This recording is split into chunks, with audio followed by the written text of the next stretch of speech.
Hello, hi Sagittarius. I do hope that you are well, and this is your December love reading for 2021. End of the year already, guys. It's gone so fast. I'm Bella and I'm a psychic. I intuit the messages that I get from spirit, and I will also be pulling some cards also as we go through, just to get some more messages from spirit and some further clarification. So let's get to it, shall we? Firstly, by the way, if you want to the extended, it's just down below, but if you want to know about me, my services, or get a personal reading, the links are also just down below. And if you like this, like, subscribe, you know the drill, guys. So let's do this. How do I say this? Spirit are indicating, they're saying how the tides have turned. They're saying for some of you, you had a difficult year romantically, and somebody in particular caused you heartache and heartbreak. Difficulties left you. You know, maybe they didn't leave you, but they've just caused difficulties. But it does feel like there was majority an ending of things. And some of you, a lot of you are single right now and choosing to be single. And I shouldn't be gloating about this, but that's the energy that spirit are giving. They're basically saying how the tides have turned, because you went through all that suffering, all that healing, all that inner strength to find your self-worth. And now the person,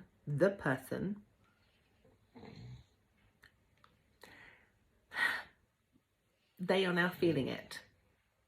It's now happening to them. It's like you've both swapped roles. When they left, they were kind of like doing their own thing, not caring about you, not caring about the connection, thinking, you know, that it's all good, their life was fine. And there you was in shock, surprised, sad about it, trying to fix it, not happening, having hope, really being tormented, crying, distressed, depressed, all of that. And then you went to acceptance, and then you went to healing. And then you're on the other side of this now as you end the new year, feeling really confident that actually, you know, I'm fine being single. When I have a new partner, it's going to be great. You're much more optimistic. You found your light again. You found yourself again. And albeit, yes, when you look into the past, you still wish that it could have been differently. You may even still wish for it to be resolved, but you're not relying on it anymore. That was my cat, by the way. You're not relying on it anymore.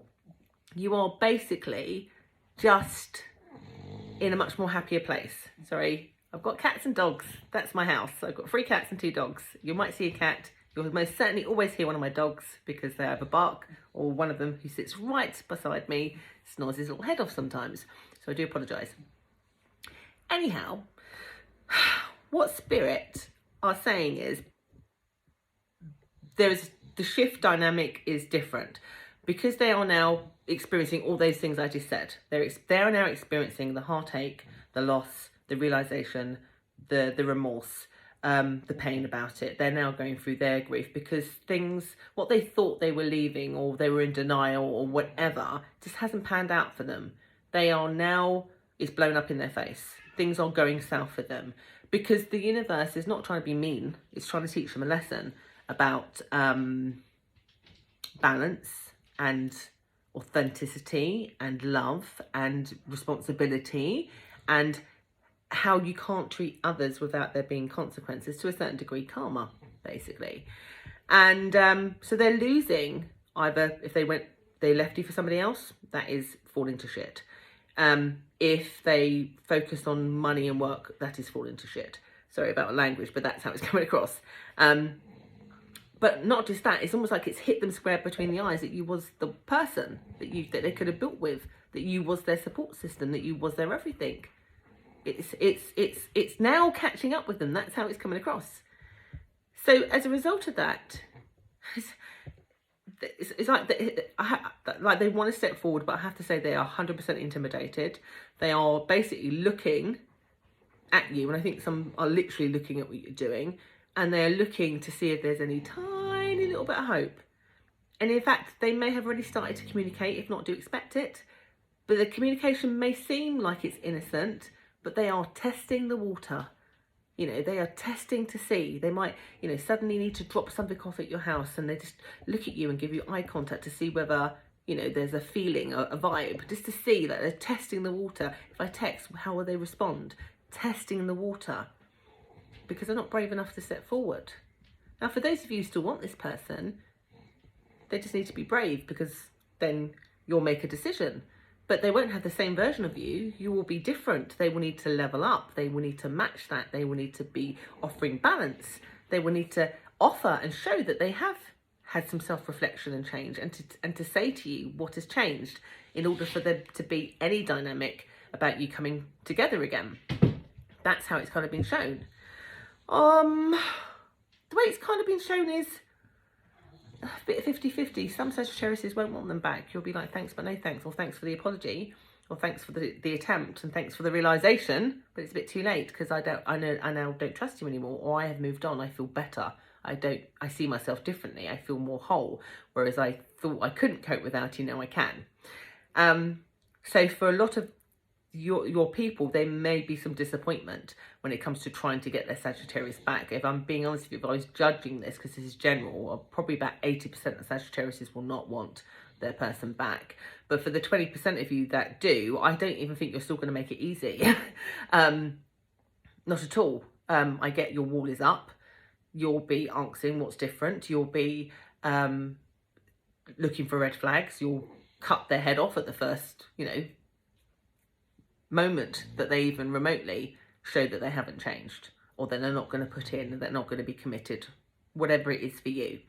And this person desperately wants to be in your good favour. They desperately want to be back in your good books. They desperately want to be out of the cold. They're desperate, and they're just hoping for you to throw them a breadcrumb. They're desperate. They see you as their whole future. For some of you, you have definitely known them for a long time, because they have gone through their whole past with you, and you have been a significant impact in their life.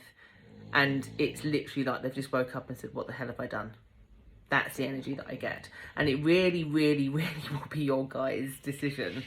It will be your decision. And as we go along, we'll see if there's more information to come to help you make that decision for the 20% of you that will want it, because a lot of you won't want it. But for those of you who do want it, we'll see. Anyway, let's see what further messages there are to say from cards now. That was the Spirit. A lot of you don't trust your person. And to be fair, because they weren't trustworthy. When they left, some of them left for other people, or they took from you, they used you, there's manipulation tactics. They were not at their best self when this happened. And so a lot of you, again, will not trust this person when they come forward. I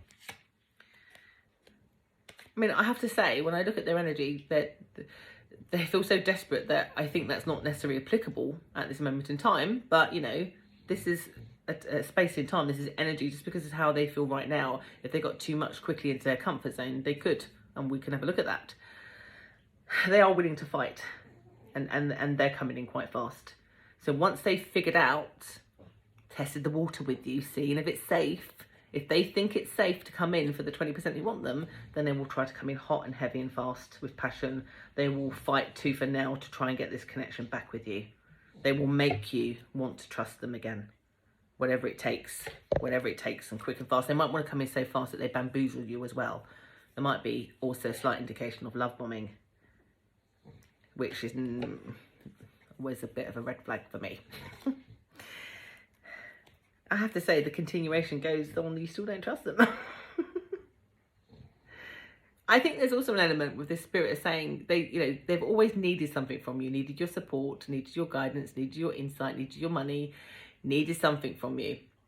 And even though they're coming back because they do care about you, love you, had this epiphany, what he's also saying to me is that they also need you because they are feeling now the loss of you. So they need you to repair it, which is a form of taking still. I don't know how else to explain it. Like, it's not terrible, but it's still a thing they need to heal. They're going to be pouring out everything, apologising, saying how they feel about you, how they've missed you, how, even explaining their cognitive, reasoning, how they've come to their awakening. They will be, some of these people are going to cry. They're going to cry, they're going to cry, they're going to cry, they're going to cry. Emotional.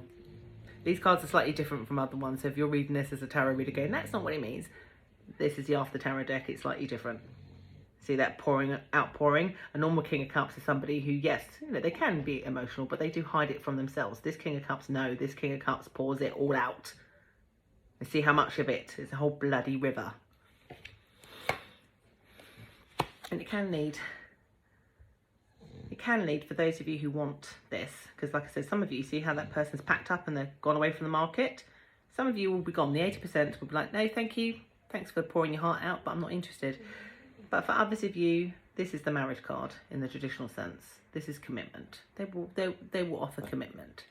That's what they're planning on doing.